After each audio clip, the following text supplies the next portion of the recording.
बिस्मिल्लाहिर्रहमानिर्रहीम। अस्सलामुअलैकुम।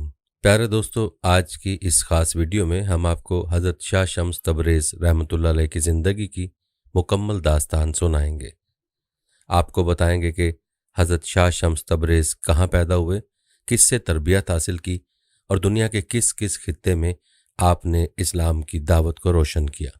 शाह शम्स तबरेज़ रहमतुल्लाह अलैह और सूरज की तपिश का वाक़या क्या है, ये भी आपको सुनाएंगे। और मौलाना जलालुद्दीन रूमी रहमतुल्लाह अलैह ने आपसे क्या फैज़ पाया और मौलाना रूमी की किताबों को तालाब में फेंकने का किस्सा क्या है, इससे भी आपको आगाह करेंगे।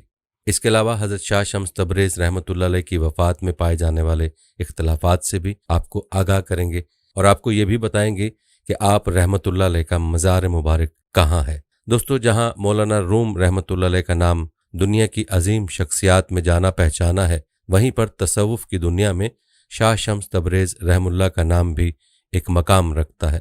आपको शम्स तबरेज़ी भी कहा जाता है और आप रहमतुल्लाह अलैह मौलाना रूम रहमतुल्लाह अलैह जैसी अजीम हस्ती के रूहानी उस्ताद और रूहानी पेशवा का मकाम रखते हैं। आज की वीडियो में हम आपको हज़रत शाह शम्स तबरेज़ की ज़िंदगी के हालात व वाक़यात के बारे में बताने के साथ साथ उनके सुनहरी अक़वाल भी आपको बताएंगे, जिनमें हज़रत शाह शम्स तबरेज़ ने इंसानियत को ज़िंदगी के सुनहरे असूल बतलाए हैं। लिहाजा वीडियो को आपने स्किप नहीं करना और आखिर तक लाजमी देखना है।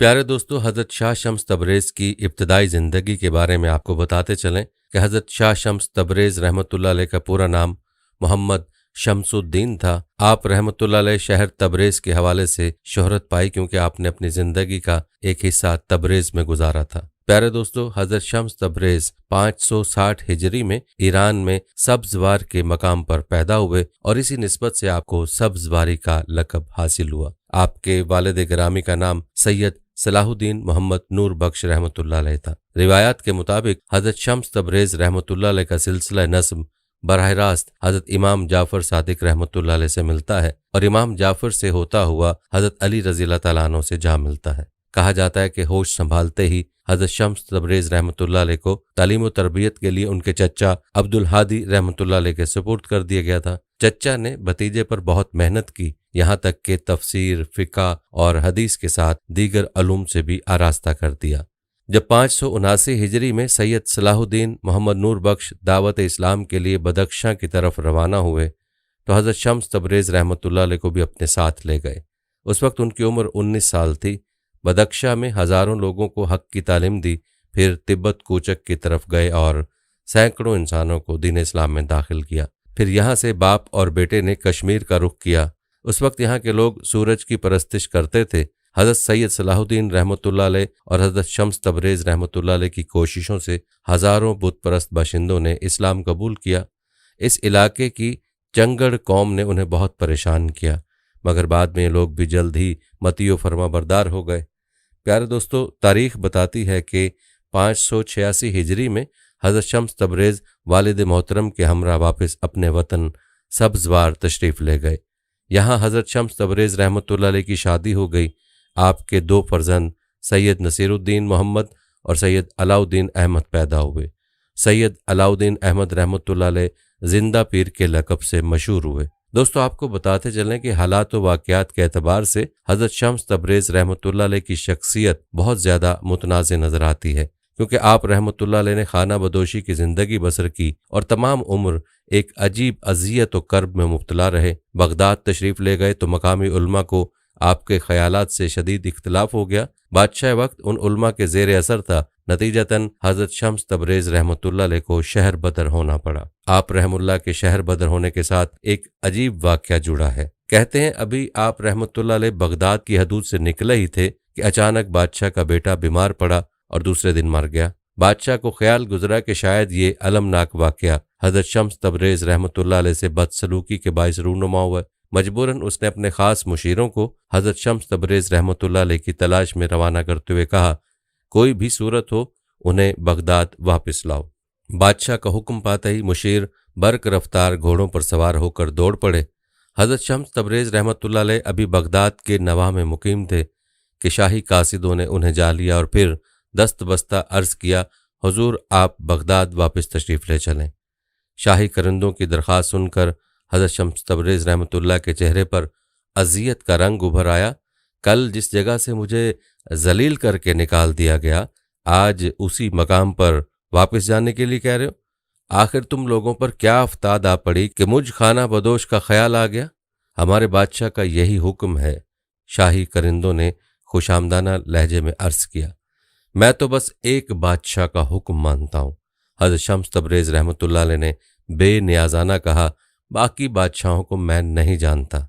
कहते हैं हज़रत शम्स तबरेज़ रहमतुल्लाह अलैह के इनकार से सूरत हाल बिगड़ गई थी। शाही करिंदे एक मर्द कलंदर के कदमों से लिपट गए और बहुत देर तक आजिज़ी का मुजाहरा करते रहे। आखिर हज़रत शम्स तबरेज़ रहमतुल्लाह को उन लोगों पर रहम आ गया।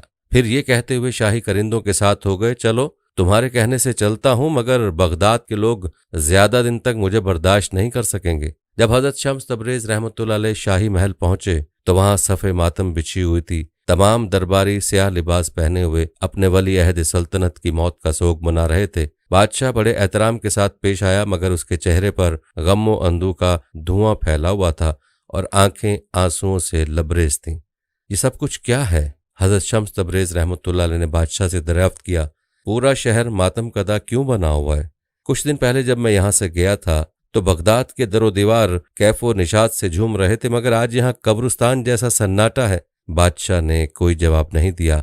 खामोशी से हज़रत शम्स तबरेज़ रहमतुल्लाह अलैह को साथ लेकर उस कमरे में पहुंचा जहाँ उसके महबूब बेटे की लाश रखी हुई थी। हज़रत शम्स तबरेज़ रहमतुल्लाह अलैह ने सवालिया नजरों से बादशाह की तरफ देखा। मेरे जवां मर्ग बेटे की मैयत है, बादशाह ने नमनाक आंखों और लरसते हुए लहजे के साथ कहा।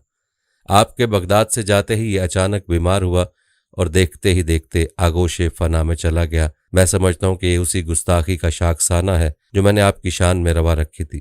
हज़रत शम्स तबरेज़ रहमतुल्लाह अलैह मुस्कुराने लगे।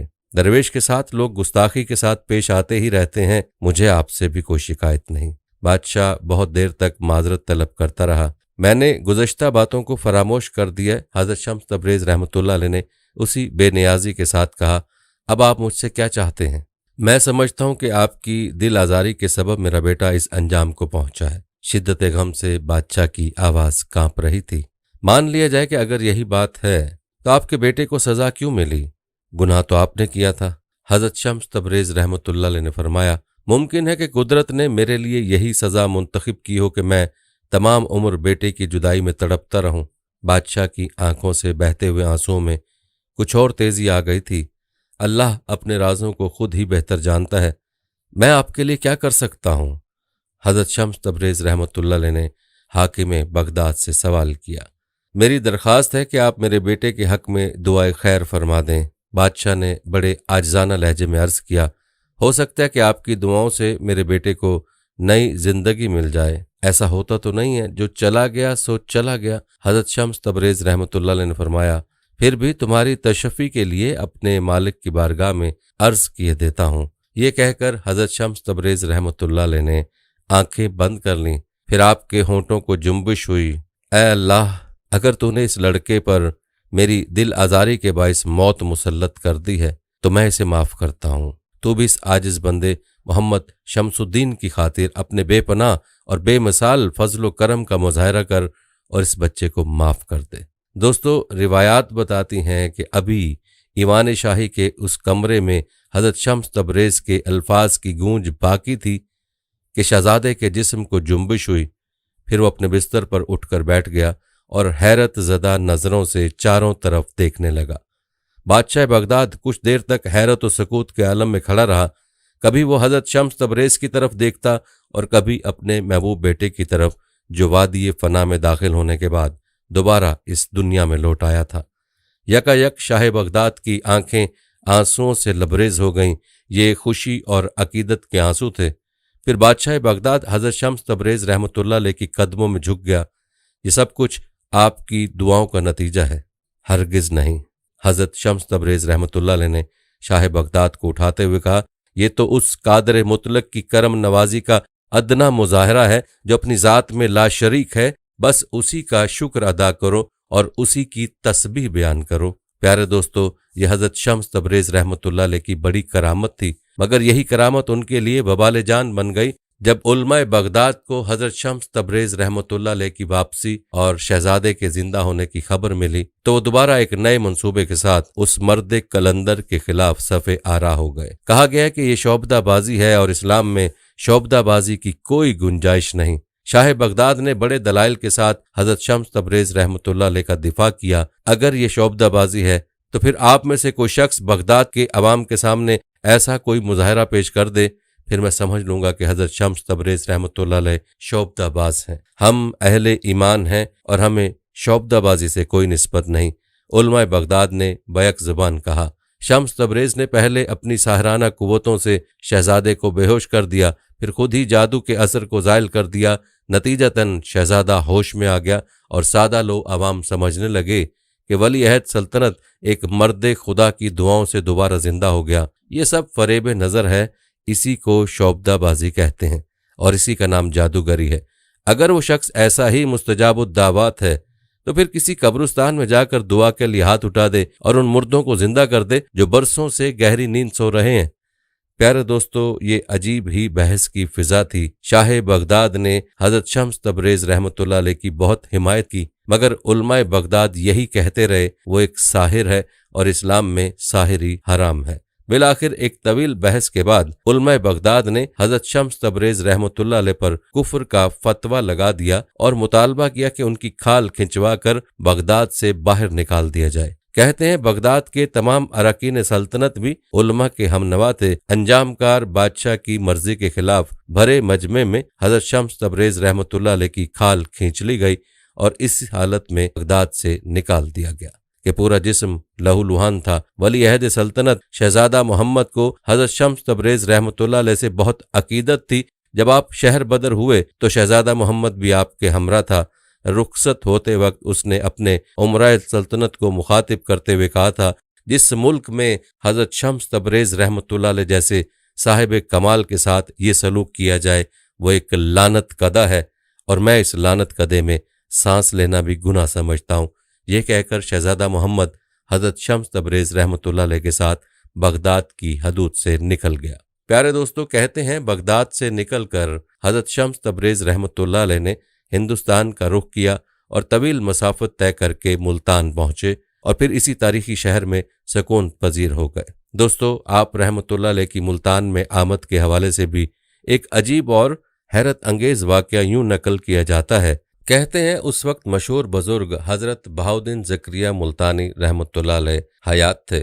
जब आपको हजरत शाह शम्स तबरेज रहमतुल्लाह अलैह की आमद की इतला मिली तो शेख ने उनकी खिदमत में दूध का प्याला भेजा जो दूध से भरा हुआ था। हजरत शम्स तबरेज रहमतुल्लाह अलैह ने बड़े एहतराम के साथ प्याला ले लिया और फिर उसमें गुलाब के फूल डालकर हजरत बहाउद्दीन ज़करिया मुल्तानी रहमतुल्लाह अलैह के खादिम को वापस कर दिया। बाज अहले तसव्वुफ ने इस वाक़े की तशरीह करते हुए लिखा कि दूध का लबरेज प्याला भेजने से हजरत बहाउद्दीन ज़करिया रहमतुल्लाह अलैह की मुराद ये थी कि मुल्तान में अब किसी दूसरे दरवेश की गुंजाइश नहीं। जवाब में हजरत शम्स तबरेज रहमतुल्लाह अलैह ने दूध के प्याले में गुलाब का फूल डाल दिया। इससे उनका मकसद ये था कि वो मुल्तान में फूल बनकर रहेंगे, यानी उनकी ज़ात से किसी को ज़रर नहीं पहुंचेगा। और फिर सारी उम्र हजरत शम्स तबरेज रहमतुल्लाह अलैह अपने अहद पर कायम रहने की कोशिश की। लेकिन दोस्तों, मुल्तान के लोगों ने भी अहले बगदाद की तरह आपकी शदीद मुखालफत की। एक बार यूं हुआ कि हजरत शम्स तबरेज रहमतुल्लाह अलैह को गोश्त भूनने के लिए आग की ज़रूरत पेश आई। आपने शहजादा मोहम्मद को आग लाने के लिए भेजा, मगर पूरे शहर में किसी ने आग नहीं दी। एक संगदिल शख्स ने तो शहजादे को इतना मारा कि उसके दिलकश चेहरे पर जख्मों के निशानात उभर आए। ये क्या है? हजरत शम्स तबरेज रहमतुल्लाह ने शहजादे की तरफ देखते हुए कहा, तुम तो आग लेने गए थे। शहजादा मोहम्मद ने पूरा वाक़या सुनाया तो हजरत शम्स तबरेज रहमतुल्लाह अलैह को जलाल आ गया। आप निहायत गुस्से की हालत में अपनी खानकाह से निकले, गोश्त का टुकड़ा हाथ में था। फिर हजरत शम्स तबरेज रहमतुल्लाह अलैह ने आसमान पर नजर की और सूरज को मुखातिब करते हुए फरमाया, तू भी शम्स, मैं भी शम्स, मेरे इस गोश्त के टुकड़े को भून दे। इतना कहना था कि यकायक गर्मी की शिद्दत में इजाफा हो गया। फिर ये गर्मी इतनी बढ़ी कि अहले मुल्तान चीख उठे, दरो दीवार जल रहे थे और पूरा शहर आग की भट्टी बनकर रह गया था। कहते हैं कुछ बाखबर लोगों ने ये सूरत हाल देखी तो हजरत शम्स तबरेज रहमतुल्लाह अलैह की खिदमत में हाजिर हुए और अर्ज करने लगे, क्या चंद नादानों के जुर्म की सजा पूरे शहर को दे डालेंगे? ये नादान नहीं, सफ़ाक हैं। हजरत शम्स तबरेज रहमतुल्लाह अलैह ने गजबनाक लहजे में फरमाया, आग जैसी बेकीमत चीज नहीं दे सके? मेरे महबूब के चेहरे को जख्मों से सजा दिया। आखिर क्या जुर्म था उसका? जानते हो उसे ये कौन है? बगदाद का शहजादा है। मेरी खातिर दरवाजे दरवाजे भीख मांगने गया। मैं इसके जख्मों को कैसे भूल सकता हूं? जब तक सारे शहर के जिस्म आबलों से नहीं भर जाएंगे उस वक्त तक मुझे करार नहीं आएगा। ये आपके मकाम से वाकिफ नहीं, खुदा के लिए माफ कर दीजिए। मुल्तान के अक्ल रखने वाले हजरात ने अपने हमवतनों की सिफारिश करते हुए कहा, और ये बात आप जैसे बुजुर्ग के शाया निशान भी नहीं। खैर, जब खुदा को दरमियान में ले आए हो तो माफ किए देता हूं। हजरत शम्स तबरेज रहमतुल्लाह अलैह ने मकामी लोगों की जमात से फरमाया और फिर सूरज से मुखातिब हुए, अपनी हरारत कम कर दे। पता नहीं ये लोग रोजे हशर की गर्मी को कैसे बर्दाश्त करेंगे। प्यारे दोस्तों, आप रहमतुल्लाह अलैह का यह फरमाना था कि सूरज की हरारत एतदाल पर आ गई। दोस्तों, खुदा ही जानता है कि यह वाकया किस तरह पेश आया था, मगर अवाम मुल्तान की गर्मी को इसी वाकये का नतीजा समझते हैं। इस बारे में आपकी क्या राय है? कमेंट सेक्शन में जरूर बताइएगा। दोस्तों, यहाँ पर शाह शम्स तबरेज रहमतुल्लाह अलैह के हवाले से एक मुगालते का तज़किरा भी करते चलें, जिसके बारे में जानना इंतहाई जरूरी है। मशहूर मौरख कासिम फरिश्ता ने तहरीर किया कि हजरत शम्स तबरेज रहमतुल्लाह अलैह इस्माइली फिरके से ताल्लुक रखते थे। अगरचे कि तारीख में फरिश्ता एक मोतबर नाम है, मगर हजरत शम्स तबरेज रहमतुल्लाह अलैह के बारे में उसकी रिवायत काबिल एतबार नहीं है। बाद में आने वाले मौरखीन ने अपनी तहकीक से साबित कर दिया कि शम्स तबरेज रहमतुल्लाह अलैह के वालिद सैयद इस्लाहुद्दीन रहमतुल्लाह अलैह इस बुजुर्ग के खानदान से ताल्लुक रखते थे जो फिरका इस्माइलिया का इमाम था, मगर उन्होंने अपना आबाई मजहब तर्क कर दिया था। दूसरा ये कि मौलाना जलालुद्दीन रूमी रहमतुल्लाह अलैह जैसे आलिम फाजिल इंसान कभी उस शख्स के हाथ में अपना हाथ नहीं दे सकते जो उनके अकीदे से मुख्तलिफ अकीदा रखता हो। इसीलिए हजरत शम्स तबरेज रहमतुल्लाह अलैह को इस्माइली कहना सरीहन गलत है। दरअसल ये उन लोगों की इल्ज़ाम तराशी थी जिनका ज़ाहिरी इल्म हजरत शम्स तबरेज रहमतुल्लाह अलैह के रूहानी कमालात का मुतहम्मिल नहीं हो सकता था। कहा जाता है कि हजरत शम्स तबरेज रहमतुल्लाह अलैह बाबा कमाल जंदी के मुरीद हुए, लेकिन आम सूफियों की तरह पीरी मुरीदी और बैत वारदात का तरीका इख्तियार नहीं किया। सौदागरों के अंदाज में शहरों की सियाहत करते रहते, जहां जाते किसी सराय में ठहरते और फिर एक गोशा पकड़कर मराकबे में मसरूफ हो जाते। प्यारे दोस्तों, रिवायात बताती हैं कि हजरत शम्स तबरेज रहमतुल्लाह अलैह का जरिया मुआश मजदूरी था। आप अजारबंद बुनते थे और उसी को फरोख्त करके रोजी हासिल करते थे। एक बार मनाजात के वक्त ये दुआ मांगी, इलाही कोई बंदा खास मिलता जो मेरी सोहबत का मुतहम्मिल हो सकता। आलिम गैब से इशारा हुआ कि रूम चले जाओ, वहां तुम्हारी मुराद पूरी हो जाएगी।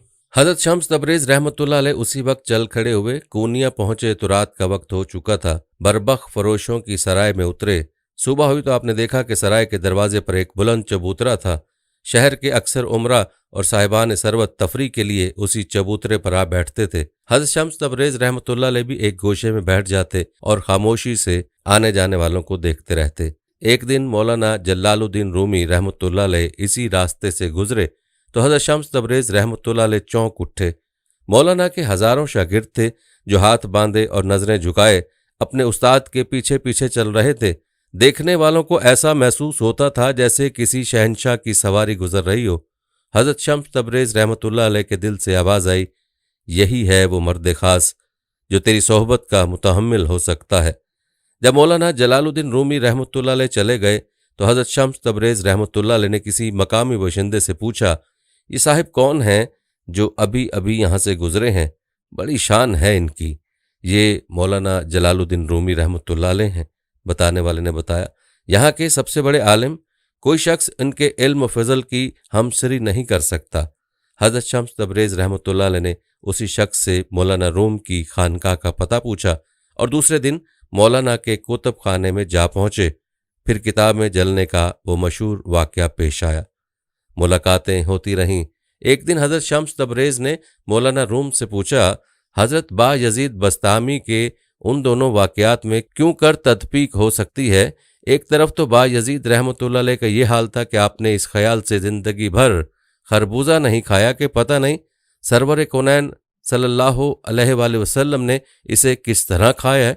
दूसरी तरफ अपने बारे में फरमाया करते थे, अल्लाह अकबर, मेरी शान किस कदर बड़ी है। हालांकि हजूर अकरम सल्लल्लाहु अलैहि वसल्लम तमाम तर अजमतों और बुजुर्गियों के बावजूद फरमाया करते थे कि मैं दिन भर 70 बार इस्तग़फ़ार करता हूँ। जवाब में मौलाना रूम रहमतुल्लाह अलैह ने फरमाया, अगरचे बायजीद बस्तामी बहुत पाए के बुजुर्ग थे, लेकिन मकाम वलायत में वो एक ख़ास दर्जे पर ठहर गए थे और इस दर्जे की अजमत के ज़ेर असर उनकी ज़ुबान से ऐसे अल्फाज निकल जाते थे। इसके बरक्स रिसालत माब सल्लल्लाहु अलैहि वसल्लम मनाज़िल तकरीब में बराबर एक पाए से दूसरे पाए पर चढ़ते जाते थे, इसलिए जब बुलंद पाए पर पहुंचते तो पहला पाया इस कदर पस्त नजर आता था कि उससे इस्तग़फ़ार करते थे। दोस्तों, रिवायात बताती हैं कि मौलाना रूम रहमतुल्लाह अलैह का जवाब सुनकर हज़रत शम्स तबरेज़ रहमतुल्लाह अलैह बहुत खुश हुए। प्यारे दोस्तों, हज़रत शाह शम्स तबरेज़ और मौलाना रूम की मुलाकात के हवाले से एक रिवायत यूं भी नकल की जाती है कि जब शाह शम्स तबरेज़ शहर कूनिया तशरीफ ले गए तो वहां आपकी मुलाकात एक अजीम बुजुर्ग आलिम दीन मौलाना जलालुद्दीन रूमी से हुई और पहली ही मुलाकात में एक मशहूर मरूफ करामत मार्ज वजूद में आई। कहते हैं कि मौलाना जलालुद्दीन रूमी अपने दर्स में तालिब इल्मों को तालीम दे रहे थे कि हज़रत शाह शम्स रहमतुल्लाह अलैह सब्ज़वारी दौरान तालीम दर्स में तशरीफ ले गए, जो कि निहायत सादा लिबास में थे, और मौलाना रूमी के करीब बैठ गए। मौलाना रूमी के करीब चंद किताबें पढ़ी थीं। हज़रत शाह शम्स मौलाना जलालुद्दीन रूमी की तरफ मुखातिब हुए और किताबों की तरफ इशारा किया और पूछा, ये क्या है? जवाब मिला, इसे इल्म कहते हैं जो कि तुम नहीं जानते। हज़रत शाह शम्स रहमतुल्लाह अलैह ने मौलाना जलालुद्दीन रूमी का यह फिक्रा सुना तो जलाल में आए और वो तमाम किताबें जो मौलाना जलालुद्दीन रूमी के करीब पड़ी थीं उठाकर पानी के भरे होज के अंदर डाल दी। जब मौलाना जलालुद्दीन रूमी ने आपका यह अमल देखा तो तड़प कर उठे और गुस्सा और परेशानी के आलम में मौलाना जलालुद्दीन रूमी रो पड़े और कहा, ऐ दरवेश, तुमने ये क्या कर दिया? मेरी तमाम रूह की ग़िज़ा तुमने एक लम्हे में ज़ाया कर दी है। कहने लगे, किताबें बड़ी नायाब थीं, हाथ की लिखी हुई थीं, अब कहीं से ना मिलेंगी। हज़रत शाह शम्स रहमतुल्लाह अलैह ने जब मौलाना जलालुद्दीन रूमी की आंखों में आंसू देखे तो फरमाया, तुम्हारी रूह की ग़िज़ा अगर तुम्हें मिल जाए तो? मौलाना जलालुद्दीन रूमी ने कहा, यह कैसे मुमकिन है? हज़रत शाह शम्स दोबारा पानी के भरे होज के करीब गए और सबसे पहले पानी में से वो किताब निकाली जिसका मौलाना जलालुद्दीन रूमी को ज्यादा सदमा था। जब हज़रत शाह शम्स ने किताब को मौलाना जलालुद्दीन रूमी के हाथों में दिया तो किताब को पानी के कतरे ने भी न छुआ था।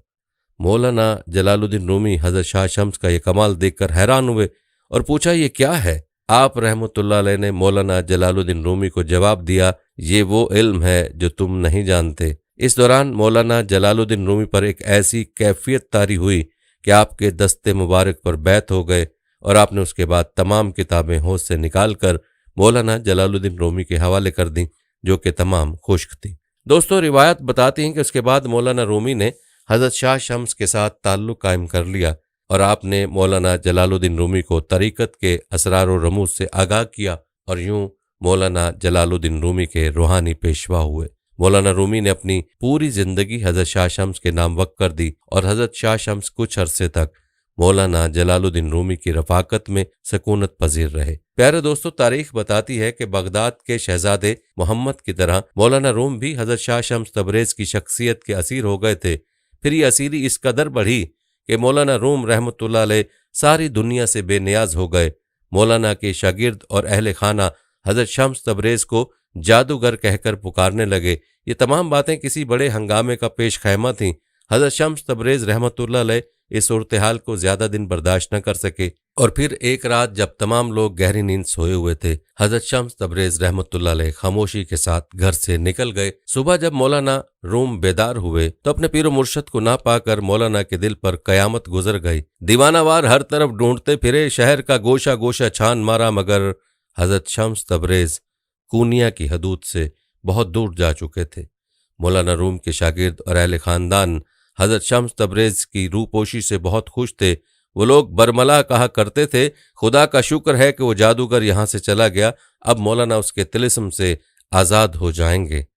हज़रत शम्स तबरेज़ रहमतुल्लाह अलैह की गुमशुदगी के बारे में सिर्फ एक शख्स सिपा सालार ने, जो मौलाना रूम की खिदमत में 40 साल गुजार चुके थे, लिखा है कि वो फितने के खौफ से शब की तारीकी में कहीं चले गए थे। और यह भी कहा जाता है कि उस दौर में मौलाना के बाज़ इंतहा पसंद मुरीदों ने हसद की वजह से हज़रत शम्स तबरेज़ रहमतुल्लाह अलैह को कत्ल कर दिया। प्यारे दोस्तों, आपको बताते चलें कि अखबारुस सालिहीन के मुसन्निफ का बयान है कि एक बार हज़रत शम्स तबरेज़ रहमतुल्लाह अलैह मौलाना रूम रहमतुल्लाह अलैह के पास खिलवत में बैठे थे कि किसी ने बाहर से आवाज़ देकर आपको बुलाया। हज़रत शम्स तबरेज़ रहमतुल्लाह अलैह ने मौलाना रूम को मुखातिब करके फरमाया, मुझे कत्ल करने के लिए बुलाते हैं। अभी मौलाना जलालुद्दीन रूमी सूरत हाल को समझने भी न पाए थे कि हज़रत शम्स तबरेज़ उठकर बाहर चले गए। 7 अफराद आपके इंतजार में खड़े थे। जैसे ही हज़रत शम्स तबरेज़ बाहर तशरीफ लाए, उन लोगों ने आप पर हमला कर दिया। कत्ल होते वक्त हज़रत शम्स तबरेज़ ने इस कदर जोर से नारा मारा कि 7 आदमी बेहोश हो गए। पीरो मुर्शद की चीख सुनकर जब मौलाना रूम खिलवत कदे से बाहर आए तो हज़रत शम्स तबरेज़ की लाश मौजूद नहीं थी, सिर्फ खून के चंद कतरे फर्श पर नजर आए। बाज रिवायत में आता है कि हज़रत शम्स तबरेज़ के कातिलों में मौलाना रूम का बेटा अलाउद्दीन मोहम्मद भी था। इस वाक़े के बाद मौलाना रूम ने जिंदगी भर बेटे का मुंह नहीं देखा। फिर कुछ दिन बाद अलाउद्दीन मोहम्मद एक अजीबो गरीब बीमारी में मुब्तला हो गया। बीमारी के दौरान उसने अजीज़ों के जरिए मौलाना रूम से माफ़ी तलब की, मगर मौलाना ने उसे माफ़ नहीं किया। फिर कुछ दिन बाद अलाउद्दीन मोहम्मद शदीद अजियत व कर्ब के आलम में मर गया। मौलाना रूम ने उसके जनाजे तक में शिरकत नहीं की। रिवायात के मुताबिक हज़रत शम्स तबरेज़ का कत्ल का ये वाक़या 645 हिजरी में पेश आया। प्यारे दोस्तों, इस सिलसिले में ये रिवायत भी मशहूर है कि हज़रत शम्स तबरेज़ को कत्ल करके आपकी लाश के टुकड़े एक कुएं में डाल दिए गए थे। कुछ दिन बाद मौलाना रूम के दूसरे फर्जंद सुल्तान वल्द को ख्वाब में बशारत हुई। हज़रत शम्स तबरेज़ फरमा रहे थे, मेरे जिस्म के टुकड़ों को कुएं से निकाल कर मदरसे के बानी अमीर बदरुद्दीन के पहलू में दफन कर दो। चुनाचे ऐसा ही किया गया। दोस्तों, बाज़ मौरखीन कहते हैं कि आप कत्ल नहीं हुए बल्कि गायब हो गए और फिर आपका कोई सुराग नहीं मिला। प्यारे दोस्तों, सवाल ये पैदा होता है कि फिर वो कौन से शम्स तबरेज़ हैं जो मुल्तान में मदफून हैं। बेशतर मौरखीन का इस अमर पर इत्तफाक है कि ये वही शम्स तबरेज़ रहमतुल्लाह अलैह हैं जो मौलाना जलालुद्दीन रूमी रहमतुल्लाह अलैह के पीर व मुर्शद थे। फिर कूनिया में कौन कत्ल हुआ? बहरहाल ऐसे बहुत से सवालात हैं जिनका जवाब देना आसान नहीं। अलबत्ता तारीख में मौजूद तमाम रिवायतें जो मिलती हैं वो आपके सामने बयान कर दी गई हैं। दोस्तों, रिवायतों में 1000 इख्तलाफ के बावजूद हज़रत शम्स तबरेज़ मौलाना रूम से एक बार बिछड़े तो फिर दोबारा नहीं मिले। अगरचे दोनों बुजुर्गों की ये मुलाकातें ज़्यादा अरसे तक कायम न रह सकीं, लेकिन जो कुछ होना था वो चंद महीनों में ज़हूर पजीर हो गया। हज़रत शम्स तबरेज़ रहमतुल्लाह अलैह की एक निगाह का यह असर था कि मौलाना रूम जैसे आलिम आखिरी सांस तक उस मर्द कलंदर की शख्सियत के तिलिस्म से आज़ाद न हो सके, मगर ये उनका खाम ख्याल था। मौलाना रूम की बेकरारियां कुछ और बढ़ गईं। रातें पहले भी बेआराम गुजरती थीं, अब मुकम्मल बेखाब हो गईं। पहले मौलाना के दिल में सोजो गुदाज पिन्हा था, अब आंखों से भी उसका इजहार होने लगा था। शम्स तबरेज़ को याद करके इस कदर गिरियावजारी करते कि लोगों को आपकी हालत पर तरस आने लगता। इसी ज़माने में मौलाना रूम रहमतुल्लाह अलैह ने इस कदर दर्दनाक इशार कहे कि उन्हें सुनकर अहले दिल की आंखें भीग जाती थीं। इस सिलसिले में एक रिवायत यह भी है कि हज़रत शम्स तबरेज़ रात के अंधेरे में कूनिया से निकलकर दमिश्क तशरीफ़ ले गए। मौलाना रूम को अपने मुर्शद के फ़राक में ऐसा सदमा पहुंचा कि सब लोगों से कता ताल्लुक़ करके गोशा नशी हो गए। यहाँ तक कि मुरीदान ख़ास को भी खिदमत में हाजिर होने की इजाज़त नहीं थी। फिर एक मुद्दत के बाद हज़रत शम्स तबरेज़ ने दमिश्क से मौलाना को ख़त लिखा। उस ख़त ने आतिश इश्क को भड़का दिया। मौलाना रूम ने उस ज़माने में निहायत रिक्कत अमेज़ और पुरअसर अशार कहे जिन लोगों ने हज़रत शम्स तबरेज़ की शख्सियत को हदफ मलामत बनाया था, उन्हें सख्त नदामत हुई। सब लोग मौलाना की खिदमत में हाजिर हुए और माफ़ी की दरख्वास्त की।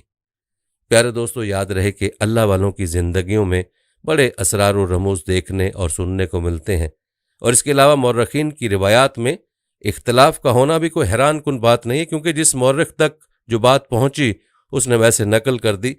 तमाम रिवायात में ज़्यादा पायदार रिवायत यही है कि शाह शम्स तबरेज़ी रहमतुल्लाह अलैह का मज़ार मुल्तान में है, और यही रिवायत हक़ाइक़ से भी ज़्यादा करीब तर है। जैसा कि रिवायत किया जाता है कि आप रहमतुल्लाह अलैह की वफ़ात 28 सफ़रुल मुज़फ़्फ़र 675 हिजरी को मुल्तान पाकिस्तान में हुई। कहा जाता है कि आप रहमतुल्लाह अलैह के मज़ार मुबारक की अव्वल तामीर 677 हिजरी में हुई, जबकि दोम तामीर 730 हिजरी में की गई, और उसके बाद भी उसकी तामीर व तौसी होती रही है। आपको बताते चलें कि आपका मज़ार मुबारक और मज़ार के गिर्द मस्जिद, इमाम बारगाह और साहिब मज़ार की औलाद की कदीमी राशगाहें भी मौजूद हैं। प्यारे दोस्तों, ये था तज़किरा हज़रत शाह शम्स तबरेज़ रहमतुल्लाह अलैह की ज़िंदगी का और उनके हालात व वाक़यात का। आइए अब आपको शाह शम्स तबरेज़ के चंद अक़वाल बताते हैं जो ज़िंदगी के ज़ाहिर व बातिन को पाक करने के हवाले से हैं। लिहाजा वीडियो को आपने स्किप नहीं करना। ये अक़वाल आपको ज़िंदगी में बड़ा काम दे सकते हैं। आप रहमतुल्लाह अलैह फरमाते हैं, हम खुदा के बारे में जो गुमान रखते हैं वो दरअसल हमारी अपनी शख्सियत के बारे में हमारे गुमान का एक अक्स होता है। अगर खुदा के जिक्र से जहन में महज इल्ज़ाम और खौफ ही उभरे तो ये उस बात की अलामत है कि खौफ और इल्ज़ाम तराशी हमारे अपने सीने की घुटन में पनप रही है। और अगर खुदा हमें मोहब्बत और शफकत से छलकता हुआ दिखाई दे तो यकीनन हम भी मोहब्बत और शफकत से छलक रहे हैं। फरमाया, अपने अक़दार और रसूलों पर ज़रूर यकीन रखो लेकिन उनको दूसरों पर मुसल्लत मत करो। फरमाया, अगर तुम लोगों के दिलों को तोड़ते रहते हो तो कोई भी मजहबी फरीज़ा अंजाम देना तुम्हारे लिए सूदमंद नहीं। फरमाया, हर किस्म की बुत परस्ती से दूर रहो क्योंकि ये तुम्हारी रूहानी बिनाई को धुंधला देगी। फरमाया, सिर्फ अपने रब को अपना मुर्शद हकीकी समझो। फरमाया, इल्म और मार्फत ज़रूर हासिल करो लेकिन उन अलूम व मारिफ को अपनी ज़िंदगी का मकसद मत बनाओ। फरमाया, इस दुनिया में हर कोई किसी न किसी मकाम पर पहुँचने और कुछ न कुछ बनने की जिद्दोजहद करता है, हालांकि ये सब कुछ एक दिन उसे यहीं छोड़ना पड़ जाता है। फरमाया, हम एक बर्तन की तरह हैं। बर्तन पर खा कितने ही नक्शो निगार क्यों ना हो लेकिन उसका कारामद होना सिर्फ उस खला की वजह से है जो उसके अंदर है। ये खला ही उसे बर्तन बनाता है और यही खला हमें भी दुरुस्त रखते हैं। फरमाया, दुनिया अमल और उसके रद्द अमल के असूल पर कायम है। नेकी का एक कतरा या बुराई का एक जर्रा भी अपना रद्द अमल या नतीजा पैदा किए बगैर नहीं रहते। फरमाया, लोगों की साजिशों, धोखाधड़ियों और चालबाजियों का खौफ मत खाओ। अगर कोई तुम्हारे लिए जाल तैयार कर रहा है तो याद रखो कि अल्लाह भी खैरुल माकिरीन है और सबसे अच्छा मंसूबा साज है। एक पत्ता भी उसके इल्म और इजाज़त के बगैर नहीं हिलता। फरमाया, अल्लाह पर सादगी के साथ और पूरी तरह यकीन रखो, वो जो कुछ भी करता है बहुत खूबसूरत तरीके से करता है। फरमाया, खुदा बहुत बारीक बीन और बड़ा ही कारीगर घड़ी साज है। इतना दुरुस्त के जमीन पर हर चीज अपने मुकर्रर वक्त पर वकू पजीर होती है, ना एक लम्हा वक्त से पहले और ना एक लम्हा ताखीर से। और ये अजीम घड़ी बगैर किसी इस्तिस्ना के सभी के लिए बिल्कुल ठीक और दुरुस्त तौर पर काम करती है। फरमाया, हर एक के लिए मोहब्बत और मौत का एक लम्हा मुकर्रर है। फरमाया, कोई हर्ज नहीं अगर जिंदगी के किसी भी मरहले में हम अपने आप से ये सवाल पूछें कि क्या मैं अपने तर्ज जिंदगी और अपनी रविश बदलने के लिए तैयार हूं? क्या मैं अपना आप बदलने के लिए तैयार हूं? फरमाया, अगर दुनिया में हमारी जिंदगी का एक दिन भी गुजरे हुए दिन के मुसावी गुजरे तो बड़ी हसरत का मकाम है। हर लम्हा, हर आन और हर सांस के साथ हमें अपनी तजदीद करते रहना चाहिए, नया जन्म लेते रहना चाहिए। और नया जन्म लेने के लिए एक ही तरीका है, मौत से पहले मर जाना। फरमाया, दुनिया से जब भी कोई चोर डाकू रुखसत होता है उसकी जगह लेने के लिए एक नया शख्स पैदा कर दिया जाता है और हर साले और वली के रुखसत होने पर कोई दूसरा साले और वली उसकी जगह संभाल लेता है। इस तरीके से बैक वक्त हर शय तब्दील होती जाती है लेकिन मजमूई हकीकत में कोई तब्दीली वाक़ई नहीं होती। फरमाया, मोहब्बत के बगैर जिंदगी बेमानी है। फरमाया, मोहब्बत का कोई उन्वान नहीं होता, ना ही कोई मखसूस तारीफ, ये तो एक सादा और खालिस चीज है बस। फरमाया, मोहब्बत आब हयात भी है और आतिश की रूह भी है। जब आतिश आब से मोहब्बत करती है तो कायनात एक मुख्तलिफ रूप और नए अंदाज में ज़हूर पजीर हो जाती है। फरमाया, सच्चाई का रास्ता दरअसल दिल का रास्ता है, दिमाग का नहीं। अपने दिल को अपना अव्वलीन मुर्शद बनाओ, अक्ल को नहीं।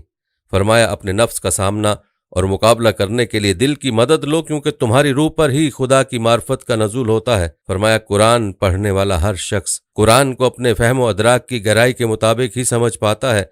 कुरान की फहम के 4 दर्जात हैं। पहला दर्जा ज़ाहिरी मानी है और ज़्यादातर अक्सरियत इसी पर कनात किए हुए। दूसरा दर्जा बातनी मानी का है। तीसरा दर्जा उन बातनी मानों का बतन है और चौथा दर्जा इस कदर अमीक मानों का हामिल है कि ज़बान उनके बयान पर कादिर नहीं हो सकती, चुनाचे ये नाकाबिले बयान है। फरमाया, उलमा व फिक़हा जो शरीयत के अहकामात पर गौर व खोज करते रहते हैं ये पहले दर्जे पर हैं। दूसरा दर्जा सूफिया का है, तीसरा दर्जा औलिया का है, चौथा दर्जा सिर्फ अंबिया मुरसलीन और उनके रब्बानी वारसिन का है, बस तुम किसी इंसान के अल्लाह ताला के साथ ताल्लुक और उस ताल्लुक की नौयत को अपने कयास से जानने की फिक्र न किया करो। फरमाया हर शख्स का अपना अपना रास्ता है और इज़हार बंदगी की एक अपनी नौयत है। खुदा भी हमारे अल्फाज व अमाल को नहीं बल्कि हमारे दिलों को देखता है। ये मजहबी रसूम और रिवाज बजाते खुद मकसूद नहीं है, असल चीज़ तो दिल की पाकीज़गी है। फरमाया तुम कायनात की हर शय और हर शख्स में खुदा की निशानियां देख सकते हो, क्योंकि खुदा सिर्फ किसी मस्जिद, मंदिर या किसी गिरजे तक महदूद नहीं है। लेकिन अगर फिर भी तुम्हारी तसल्ली ना हो तो खुदा को किसी आशिके सादिक के दिल में ढूंढ लो। फरमाया अक्ल और दिल दो मुख्तलिफ चीजें हैं। अक्ल लोगों को किसी न किसी बंधन में जकड़ती है और किसी चीज को दांव पर नहीं लगाती, लेकिन दिल हर बंधन से आजाद होकर अपना आप दांव पर लगा देता है। फरमाया अक्ल हमेशा मोहतात और फूंक फूंक कर कदम रखती है कि देखो किसी कैफियत का ज्यादा असर मत लेना, लेकिन दिल कहता है कि मत घबराओ, हिम्मत करो और डूब जाओ कैफियत में। फरमाया दुनिया के ज्यादातर मसाइल अल्फाज और जबान की कोताहियों और गलत मानी अखज़ करने से जन्म लेते हैं। चुनाचे कभी भी अल्फाज की ज़ाहिरी सतह तक खुद को महदूद मत करो। फरमाया तन्हाई और खिलवत दो मुख्तलिफ चीजें हैं। जब हम तन्हा और अकेले होते हैं तो इस गलत फहमी में मुब्तला हो जाना बहुत आसान हो जाता है कि हम सीधे रस्ते पर हैं, लेकिन खिलवत यही है कि आदमी तन्हा होते हुए भी तन्हा ना हो। बेहतर है कि हमारी तन्हाई किसी ऐसे शख्स के दम कदम से आबाद हो जो हमारे लिए एक बेहतरीन आईने की हैसियत रखता हो। फरमाया किसी दूसरे इंसान के दिल में ही तुम अपना दुरुस्त अक्स देख सकते हो और तुम्हारी शख्सियत में खुदा के जिस मखसूस जलवे का ज़हूर हो रहा है वो सिर्फ किसी दूसरे इंसान के आईना कलब में तुम्हें दिखाई देगा। फरमाया जिंदगी में कुछ भी हो जाए, जिंदगी कितनी ही दुश्वार क्यों न लगने लगे, मायूस कभी मत होना। यकीन रखो कि जब हर दरवाजा बंद हो जाए तब भी खुदावंद करीम अपने बंदे के लिए कोई न कोई नई राह जरूर खोल देता है। फरमाया हर हाल में शुक्र करो। जब सब कुछ अच्छा जा रहा हो उस वक्त शुक्र करना बहुत आसान है, लेकिन एक सूफी न सिर्फ इन बातों पर शुक्र गुजार होता है जिनमें उसके साथ अता और बख्शिश का मामला गुजरे, बल्कि उन तमाम बातों पर भी शुक्र अदा करता है जिनसे उसे महरूम रखा गया हो। फरमाया अता हो या मना, हर हाल में शुक्र करो। फरमाया सब्र उस बात का नाम नहीं है कि इंसान बेबसी के हाथों बर्दाश्त के अमल से गुजरता रहे, बल्कि सब्र का मतलब यह है कि इंसान इतना दूर अंदेश और वसी निगाह का हामिल हो कि मामलात का अंजाम पर नजर रखते हुए रब पर भरोसा करे। सब्र क्या है? फरमाया सब्र यह है कि जब तुम कांटे को देखो तो तुम्हें फूल भी दिखाई दे, जब रात के घुप अंधेरे पर नजर पड़े तो उसमें सुबह सादिक का उजाला भी दिखाई दे। और फरमाया बेसब्री यह है कि इंसान इतना कोताबीन और कम नजर हो कि मामले के अंजाम पर नजर डालने से कासिर रह जाए।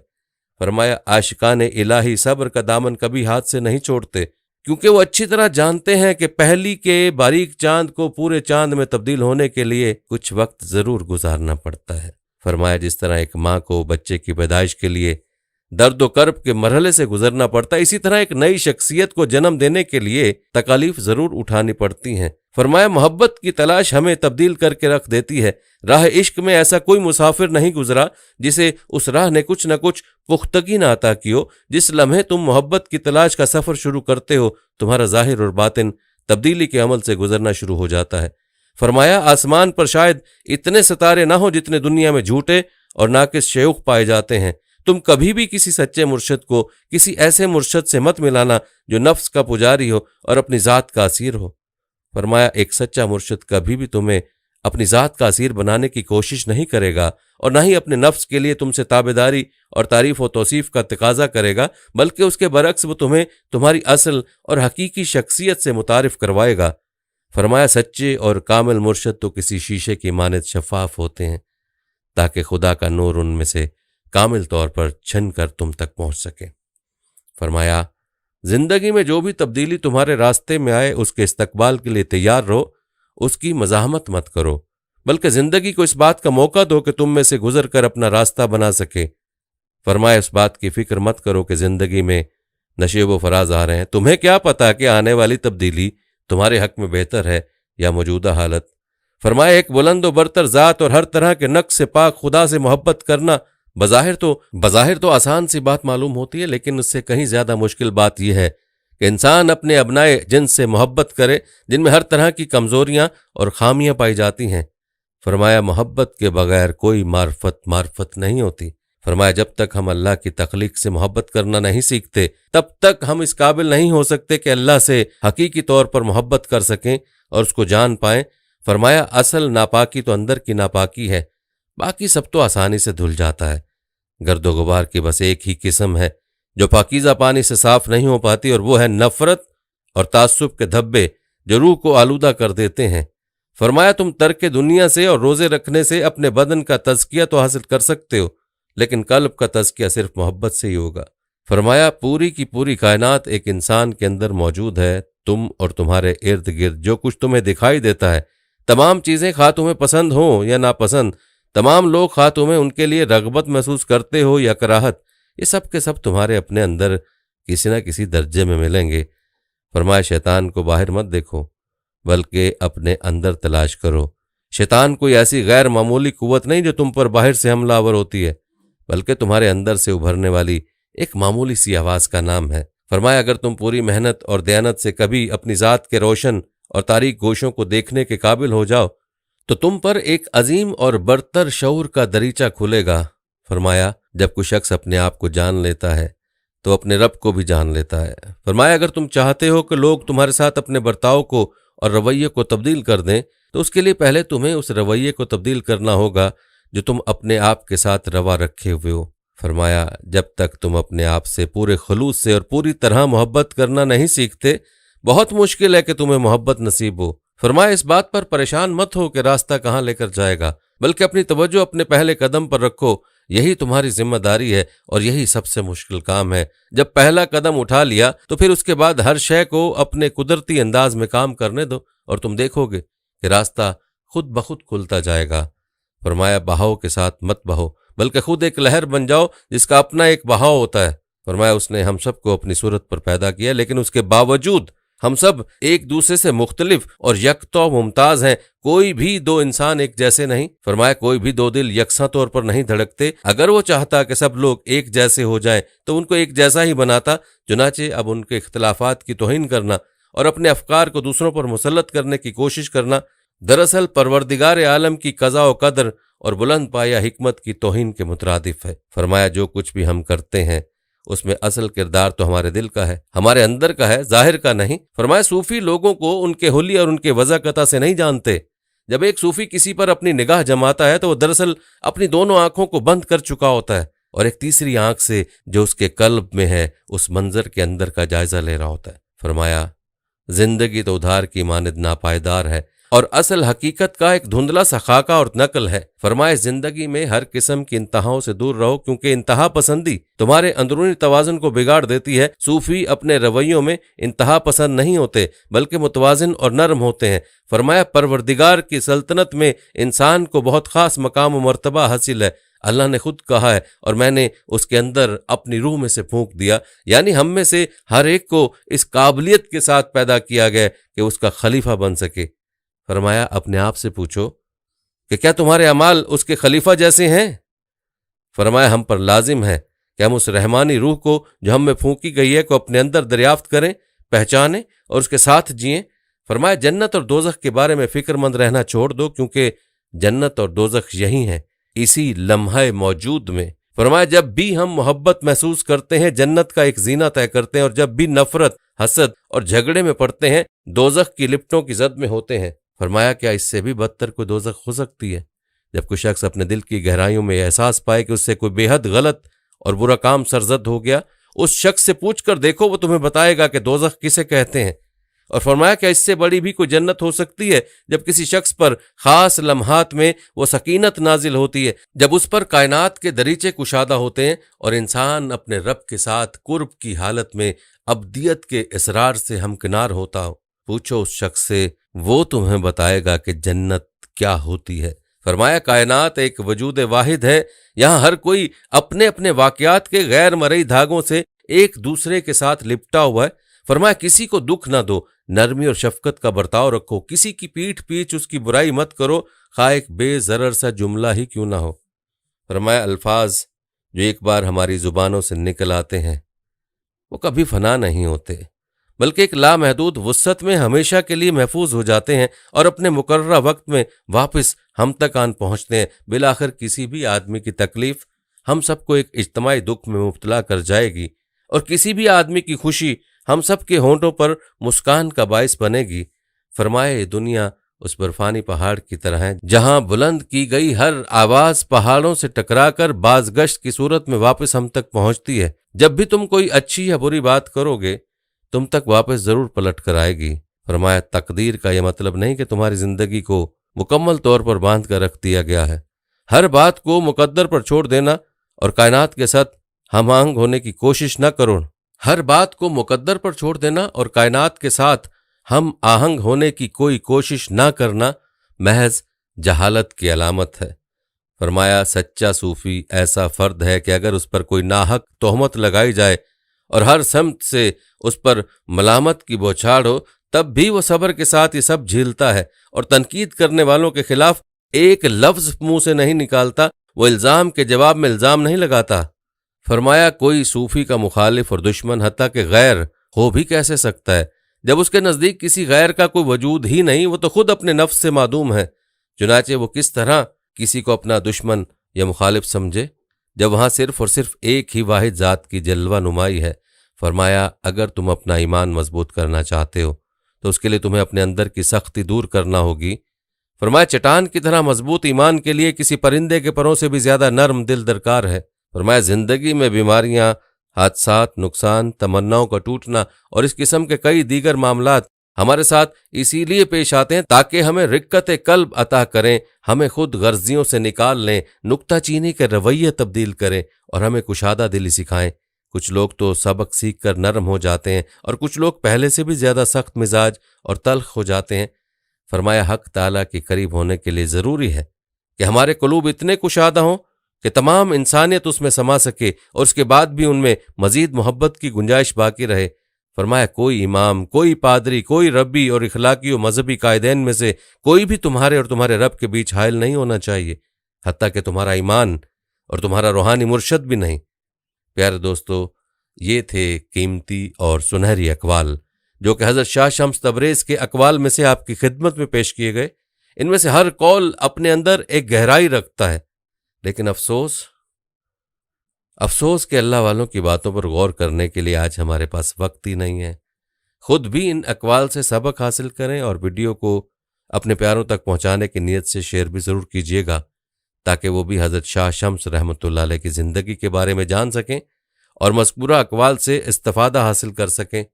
प्यारे दोस्तों, आखिर में आपको बताते चलें कि कुछ लोग हज़रत शाह शम्स तबरेज़ और हज़रत शाह शम्स सब्ज़वारी को अलग अलग शख्सियात बताने की कोशिश करते हैं, लेकिन हकीकत यह है कि हज़रत शाह शम्स रहमतुल्लाह अलैह की वलादत बासादत ईरान के शहर सब्ज़वार में हुई थी, इसलिए आपको सब्ज़वारी कहा जाता है। और क्योंकि आप तवील अरसा शहर तबरेज़ में रिहाइश पजीर रहे इसलिए आप तबरेज़ी मशहूर हुए और ये दोनों आप ही के नाम है, ये कोई अलग शख्सियात नहीं हैं।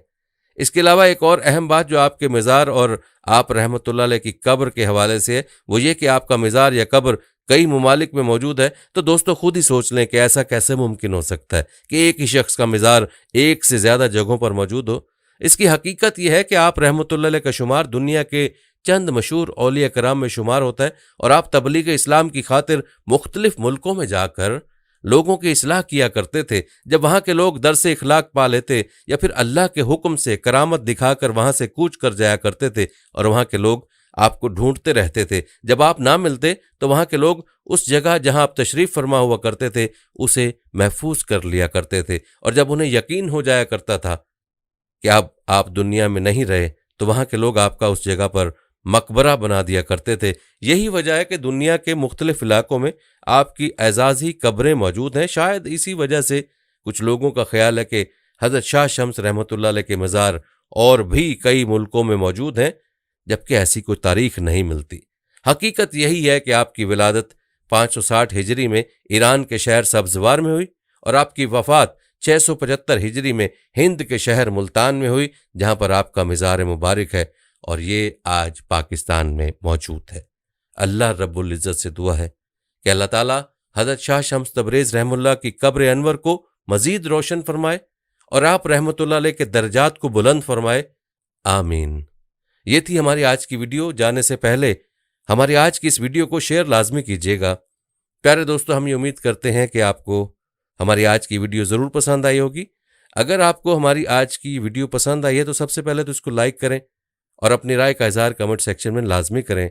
आखिर में आपसे एक बार फिर दरख्वास्त है कि आप हमारे चैनल को ज़रूर सब्सक्राइब कर लें और साथ ही लगे घंटी के बटन को भी क्लिक करें ताकि आपके पास हमारे आने वाली मज़ीद वीडियोज़ का नोटिफिकेशन बर वक्त मिलता रहे।